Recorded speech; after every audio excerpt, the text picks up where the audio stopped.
నాదొక చిన్న డౌట్ ఉంది.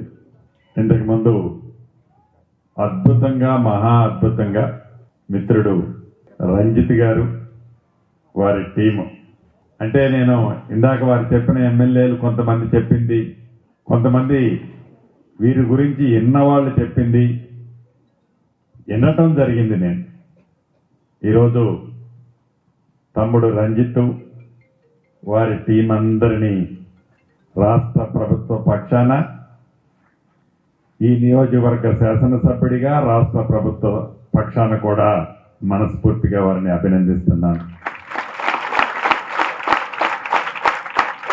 ఏదైతే తను మాట్లాడేటప్పుడు తను అద్భుతంగా ఒక లెవెల్కి మిమ్మల్ని అందరినీ తీసుకెళ్లేటప్పుడు మీలో భావోద్రేకాలు మనం చూస్తుంటాం. ఉదాహరణకి ఒక వజ్రాన్ని వజ్రంగా మనం మన పక్కనున్న అది వజ్రము అని తెలుసుకోవాలి అంటే దానిని సానబడితేనే ఆ రాయి యొక్క విలువ అది వజ్రంగా మనం గుర్తించగలుగుతాం. అదే పద్ధతిలో అమ్మ నాయనలంటే అందరికీ ప్రేమ అభిమానం, గురువులంటే అందరికీ కూడా భక్తి. అమ్మ నాయనల గురించి, గురువుల గురించి, ఈ సమాజాన్ని గురించి ఒక 2-3 నిమిషాల్లోనే నేను ఇక్కడుండి ఫస్ట్ ఒకళ్ళిద్దరు పాపలో ఒక హాఫ్ మినిట్ వరకు వాళ్ళలో ఎమోషనల్ నాకు కనిపించాల. బట్ 1 మినిట్ క్రాస్ అయ్యే లోపులోనే ఆల్మోస్ట్ నాకు తెలిసి అందరూ ఒకే స్టేజ్కి తీసుకురాగలిగాడు తమ్ముడు. అంటే ఇందాక ఒక వజ్రాన్ని వజ్రంగా గుర్తించటానికి దాన్ని సానబట్టడం ఎంత ముఖ్యమో, అమ్మ నాయనల మీద మనకి ప్రేమ లేదనో, గురువుల మీద మనకి భక్తి లేదనో కాదు, దాన్ని స్మరించుకునే విధంగా, దానిని గుర్తు తెచ్చుకునే విధంగా మీకు ముందు కూర్చున్న మీరే కాదు, ఈ వేదిక మీద కూర్చున్న మేము కానీ, అటు పక్క నుంచున్న ప్రముఖులు కానీ ఒక ఎమోషనల్గా డెఫినెట్గా కంటతడి పెట్టగలిగాం, పెట్టించగలిగాడు. కంటతడి పెట్టించడంలో అది ఒక ఆనందమై కానివ్వండి, మనం చేసిన గతంలో చేసిన జ్ఞాపకాలని స్మరించుకొని గుర్తు తెచ్చుకొని వాటిని మనం మళ్ళీ ఆ ఎమోషనల్గా ఎక్స్ప్రెషన్స్ ఆ కంటిన్యూటీ ద్వారా వాటిని ప్రక్షాళన అంటే కడగాలి అనే తాపత్రయపడే మనలో ఉన్న భావోద్రేకాలని బయటికి తేటం చాలా సంతోషం అనిపించింది. చాలా అద్భుతంగా చేశారు. సో ఇందాక నేను అడుగుదామనుకున్న డౌట్, ఇక్కడ ఉన్న ఈ చిన్నారులలో ఎవరైనా ఇటు బాయ్స్లో కానీ గర్ల్స్లో కానీ ఎమోషనల్ కాని వాళ్ళు ఎవరైనా ఉండి ఉంటే చేతులు ఎత్తండి. ఎవరైనా సరే, ఎవరు ఎత్తట్లా, మీరు వెనక్కి తిరిగి చూడక్కర్లా. అంటే నిజంగా నేను అనేది ఏంటంటే దానికి కూడా ఒక రీజన్ ఉండాలి, అది కూడా ఇందామని అడుగుతున్నా. నా లాజిక్ అది. ఎవరు లేరా? హరీషు ఏ తల్లి ఏనాన్న హరీషు? ఎందుకంటే కొంచెం మగపిల్లల్లో కొంచెం గట్టిగా ఉంటుంది కదా, అందుకని మిమ్మల్ని అడుగుతున్నా స్పెసిఫిక్గా. Very good. అమ్మా నాన్నన్న, గురువులన్నా, అమ్మా నాన్న మీద క్షణ ఆవేశంలో ఇందాక చిన్నారు బాలికలు చెప్పినట్లు ఈ స్థాయిలో నేను చదువుకునే రోజుల్లో గుర్తు తెచ్చుకుంటే డెఫినెట్గా అమ్మ మీదనో నాయని మీదనో కొట్లాడిన రోజులు కోకొల్లలు ఉంటాయి.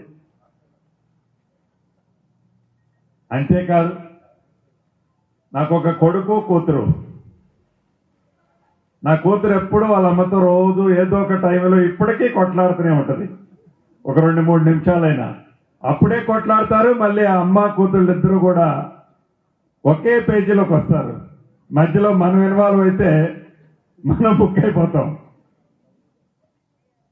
అంటే అమ్మ ప్రేమ, అమ్మ మీద కూతురుకుండే ఎమోషనల్ బాండింగ్, గురువుల మీద చిన్నారి బాలబాలికలు చదువుకునేటప్పుడు విద్యార్థులుగా ఉన్నప్పుడు వారి మీద ఉండే గురువులకి ఇవ్వాల్సిన గౌరవం కానీ ఇతరత్ర తప్పకుండా ఎలా ఉండాలి అనే దాంట్లో మిత్రుడు తమ్ముడు రంజిత్ గారు అద్భుతంగా చెప్పడం జరిగింది. దీన్ని నాకు తెలిసి నా కాన్స్టిట్యున్సీ అంతా కంప్లీట్ అయిందనుకుంటాను. ఇంకా మిగిలిందే మొదలైంది. సో రెండవ మండలం ఇది. సో ఎందుకంటే ఏదో డబ్బులు ఆశించో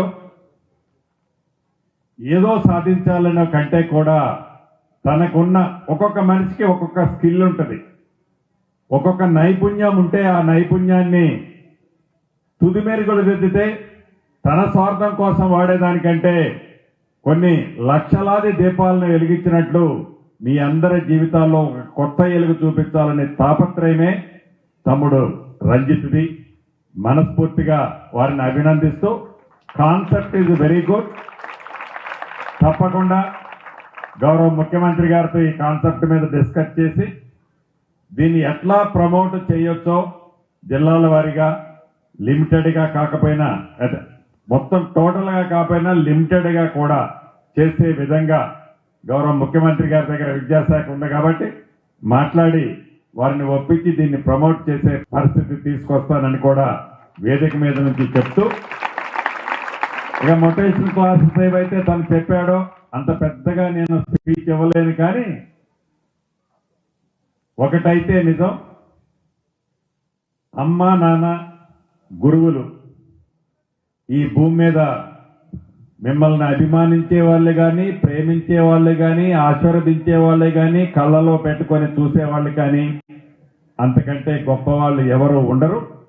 తర్వాత వచ్చిన భర్త కానీ భార్య కానీ అమ్మ నాన్న గురువులు తర్వాతనే ఉంటారు అనేది ఈ వేదిక మీద నుంచి మీ అందరికీ తెలుపుతూ, మీ ఉజ్వల భవిష్యత్తు అమ్మ నాన్న అదే రకంగా గురువుల గురించి నేను రాకముందు ఇంకా వేరే విషయాలు కూడా చాలా చెప్పుంటారు. వీటితో పాటు ఈనాడు అనేక స్కూల్స్లో అనేక కాలేజీల్లో డ్రగ్స్కి, అదే రకంగా యవ్వన వయసులో ఉన్న యుక్త వయసులో ఉన్న చిన్నారులు వక్ర మార్గంలోకి వెళ్ళి అటు డ్రగ్స్ కానీ ఇతరత్రకి మీరు బానిసలైతే ఇంతకు ముందు మీరు మా ఎమోషనల్ అయిన దానికి అర్థము పరమార్థము లేదు. దాన్ని ఈ చిన్నారి మనసుల్లో మొక్కై వంగంది మౌనై వంగుద్దా అని, చిన్న మొక్కప్పుడే అది వంగగలుగుద్ది. ఒక పెద్ద వృక్షమైన తర్వాత నువ్వు దాన్ని వంచాలనో దించాలనో అనుకుంటే సాధ్యమయ్యేది కాదు.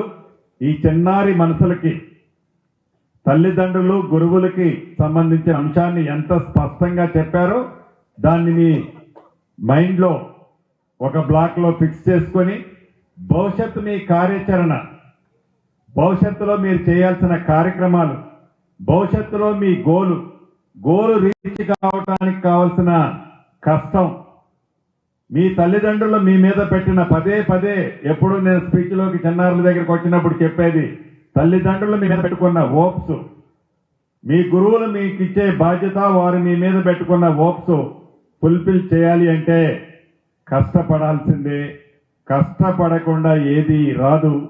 కష్టపడకుండా ఏదైనా వచ్చినా అది మీ దగ్గర half day, half an hour, 1 మినిటే మిగులుద్ది అని చివరిగా మీకు చెప్తూ మరొక్కసారి రంజిత్ వారి టీంని మనస్ఫూర్తిగా అభినందిస్తూ మీ అందరి దగ్గర సెలవు తీసుకుంటున్నాను.